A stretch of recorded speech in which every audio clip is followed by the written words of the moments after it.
সুপ্রিয় শ্রোতৃমণ্ডলী, আপনাদের কি মনে পড়ে একদিকে পতিত পাবনী গঙ্গা মৃদুমন্থর গতিতে প্রবহমানা, আর তার পাশে দক্ষিণেশ্বর মন্দিরে নিরন্তর ঈশ্বর প্রেমে মাতোয়ারা শ্রীরামকৃষ্ণদেবের কণ্ঠ নিঃসৃত সুর নির্ঝর কত শত মানুষের মনকে এই জাগতিক আবিলতার কত ঊর্ধ্বে বহু দূরে টেনে নিয়ে যেত। শ্রীরামকৃষ্ণদেবের সঙ্গীতময় জীবনে আমরা দেখতে পাই অহরহ যখন তখন সঙ্গীতের অনুপ্রবেশ। আমাদের জীবনেও সঙ্গীতের অমোঘ প্রভাব নানা ধরনের বিচিত্র পরিস্থিতিতে আমরা লক্ষ্য করি। উৎসবে, আনন্দে, বেদনায়, দুঃখ শোকে অথবা কোনো শান্ত পবিত্র মুহূর্তে সঙ্গীতের ভূমিকা অনস্বীকার্য। স্বামী বিবেকানন্দ তার জীবনে কত গান গেয়েছিলেন তার সঠিক সংখ্যা আমরা জানি না, তবে বিভিন্ন সময় ও উপলক্ষে যেসব গান তিনি তার গুরুদেব শ্রীরামকৃষ্ণদেবকে শুনিয়েছিলেন, সেই সব ভাবোদ্দীপক গানের সংগ্রহ থেকে কিছু গান এবং তার গাওয়া আরও কিছু গান নিয়ে আমাদের এই আয়োজন। নরেন্দ্রনাথের অধ্যাত্ম জীবনের উন্মেষকালে সঙ্গীতের মধ্য দিয়েই তিনি ভগবৎ সত্তাকে উপলব্ধি করতে চেয়েছিলেন এবং অনিবার্যভাবে এই সঙ্গীত দিয়েই তার গুরু শ্রীরামকৃষ্ণের সঙ্গে প্রথম পরিচয় ঘটে। তারপর যা ঘটেছিল সবই ইতিহাস। গুরু শিষ্যের মিলন মানেই সঙ্গীত, আর শিষ্যের উত্তম সঙ্গীত শ্রবণে শ্রীরামকৃষ্ণের ভাব সমাধি যা কথামৃতের পাতায় পাতায় বিধৃত আছে। 1881 সালের পৌষ মাস, গঙ্গার দিকে পশ্চিমের দরজায় কার ছায়া পড়ল। কে? চঞ্চল হয়ে উঠলেন শ্রীরামকৃষ্ণ। দক্ষিণেশ্বরে এই প্রথম নরেনের আগমন। এ কার ছায়া, কার আভাতি? চোখের সামনে নরেন সপ্তঋষির একজন। এই ঘটনার বর্ণনা ঠাকুর নিজের মুখে বলেছিলেন। পশ্চিমের দরজা দিয়ে নরেন প্রথম দিন এ ঘরে ঢুকেছিল। দেখলুম নিজের শরীরের দিকে কোনো লক্ষ্য নেই। মাথার চুল ও শরীরের বেশভূষার কোনো পারিপাট্য নেই। মেঝেতে মাদুর পাতা ছিল, বসতে বলল।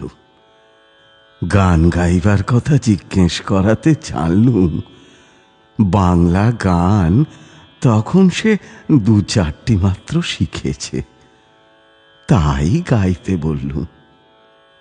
তাতে সে ব্রাহ্ম সমাজের মন চলো নিজ নিকেতনে গানটি ধরল এবং 16 আনা মন প্রাণ ঢেলে ধ্যানস্থ হয়ে যেন গানটা গাইতে লাগলো। শুনে আর সামলাতে পারলুম না গো, আর সামলাতে পারলুম না। ভাবাবিষ্ট হয়ে পড়লুম। এই গানটিই ছিল স্বামী বিবেকানন্দের জীবনের মূল সুর, তার স্বরূপের আসল প্রতিফলন।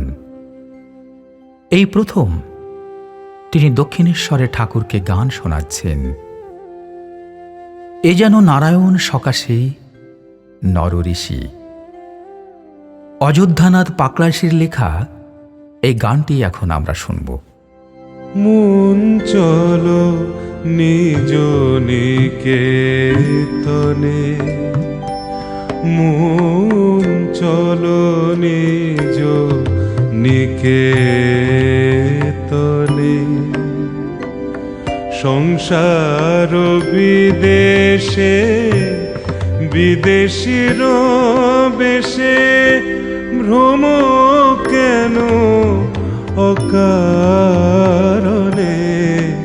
মন চলো নিজ নিকেতনে।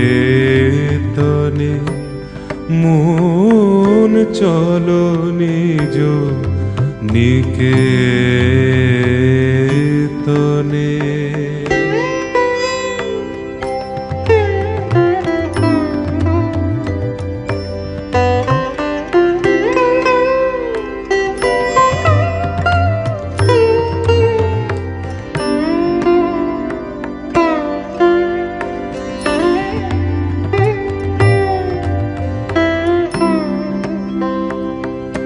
বিষয় পঞ্চক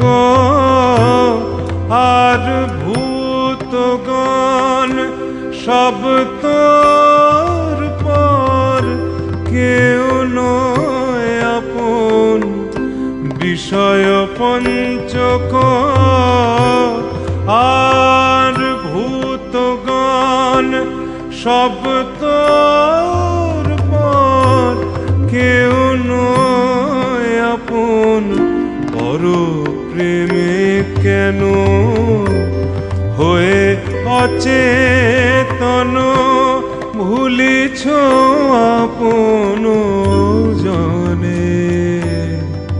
মন চলো নিজ নিকেতনে, মন চলো নিজ নিকেতনে।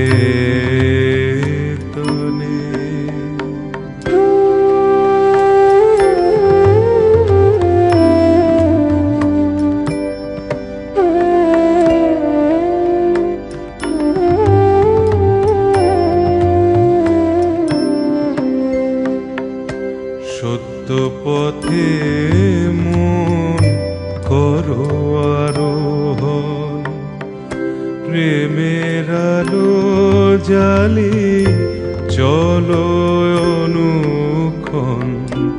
সঙ্গেতে সম্বল রাখো পুণ্য ধন, গোপনে অতি যতনে।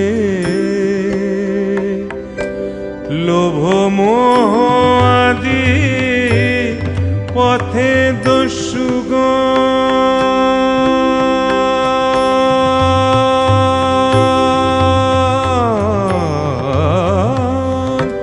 লোভ মোহ আদি পথে দস্যুগণ, পথিকের করে সর্বসমোষণ।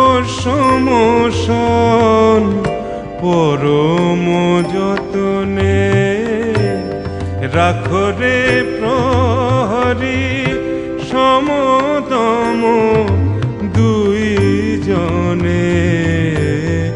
মন চলো নিজ নিকেতনে,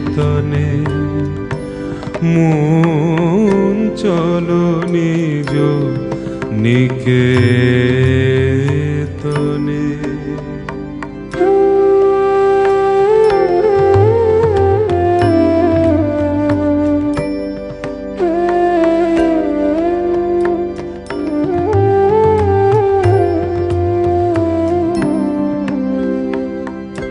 সাধু সঙ্গ নামে আছে পান্থধাম, শ্রান্ত হলে তথায় করিবে বিশ্রাম। পথভ্রান্ত হলে শুধাইবে পথ, সে পন্থ নিবাসী গণে। যদি দেখো পথে ভয়েরই আকার, প্রাণপণে দিও দোহাই রাজার। যদি দেখো পথে ভয়েরই আকার, প্রাণপণে দিও দোহাই রাজা। সে পথে রাজা প্রবল প্রতাপ, সমন ডরে যার শাসনে। সে পথে রাজার প্রবল প্রতাপ, সমন ডরে যার শাসনে, মন চল নিজ নিকেতনে, মন চল নিজ নিকেতনে।